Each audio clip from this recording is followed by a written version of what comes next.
आज की कहानी है उसकी वह दीवानगी।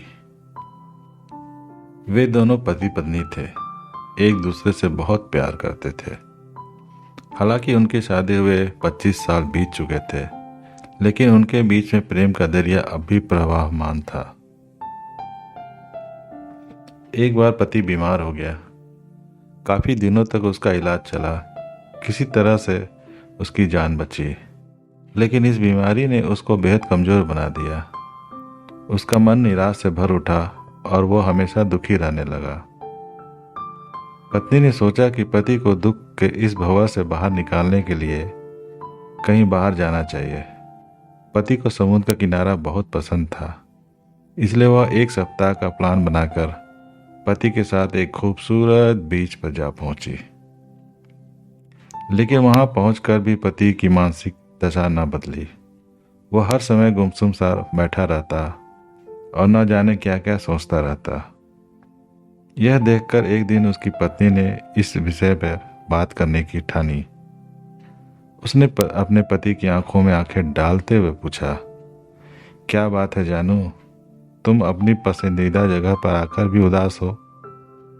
पति ने एक लंबी सी उबासी ली और धीरे से बोला, बात ही उदासी वाली है।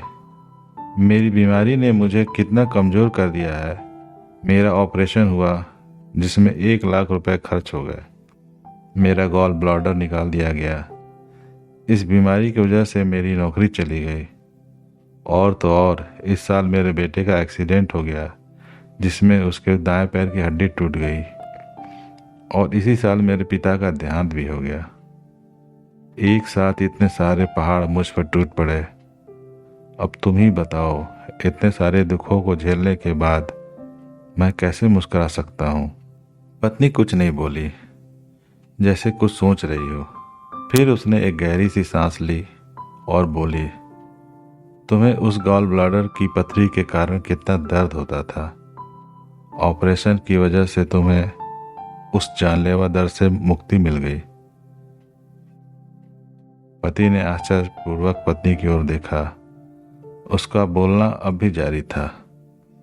इन समुद्र की बलखाती लहरों की ओर देखो जानू, इन्हें देखकर तुम दीवाने से हो जाते थे। शायद यही कारण है कि तुम कई सालों से मुझसे कहते रहते थे कि अब बहुत कर ली नौकरी। अब तो सोचता हूँ कि नौकरी से रिटायरमेंट ले लूँ और किसी बीच के पास ऐश के साथ जीवन जिया जाए। कहते हुए पत्नी ने पति की ओर सवालिया निगाहों से घूरा। क्या मैं गलत? पति अवाक सा हो गया। उसे कुछ सूझ ही नहीं कि अपनी पत्नी को क्या जवाब दे, इसलिए उसने बात को घुमा दिया। लेकिन हमारे पिताजी, उनकी आकस्मिक निधन और हमारे बेटे का इतना बड़ा एक्सीडेंट, पत्नी इसके लिए पहले से ही तैयार थी। वह धीरे से बोली, पिताजी के निधन का मुझे भी दुख है। उनके जाने से अब हम लोग उनके आशीर्वाद से महरूम हो गए। लेकिन ये भी तो सोचो कि उन्होंने अपना पूरा जीवन शान से जिया, कभी किसी पर आश्रित नहीं हुए। ऐसे में अगर वे अपनी शरीर की आवश्यकता के कारण दूसरों की दया पर जीने के लिए विवश हो जाते तो उन्हें कितना बुरा लगता।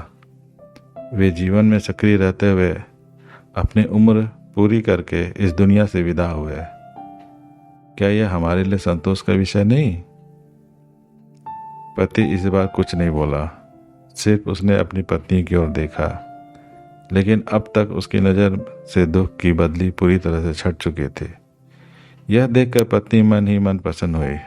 वह अपने पति के हाथ को अपने हाथ में लेती हुई बोली, हमारे बेटे के एक्सीडेंट ने तो सचमुच मुझे सदमे में ला दिया था, पर शायद हमने अपने जीवन में कुछ अच्छे काम किए थे, इसलिए इतने भयानक एक्सीडेंट के बाद भी सिर्फ बेटे के पैर की हड्डी टूटी और उसका पूरा शरीर सही सलामत रहा।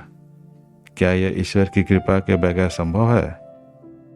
पत्नी की सकारात्मक बातें सुनकर पति की सोच एकदम से बदल गई। उसके भीतर जमा हुआ निराश का अंधकार एक पल में छट गया और मन में उत्साह की लहरें ठाठे मारने लगी।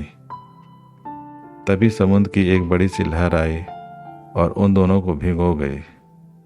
समुद्र की लहर ने पति पर जैसे जादू सा कर दिया। वह जैसे फिर से अपनी जवानी के दिनों में जा पहुंचा। उसने जोश में आकर अपनी पत्नी को बाहों में उठाया और तेजी से समुद्र की ओर दौड़ पड़ा। तो मित्रों, यह है सकारात्मक सोच का जादू, जो जीवन को इस तरह से बदल कर रख देती है कि सहसा यकीन करना मुश्किल हो जाता है। आप भी सकारात्मक सोच अपनाएं और अपने जीवन को खुशहाल बनाएं। मित्रों, अगर आपको यह कहानी पसंद आई हो तो अपने कमेंट्स के माध्यम से हमें ज़रूर बताएं।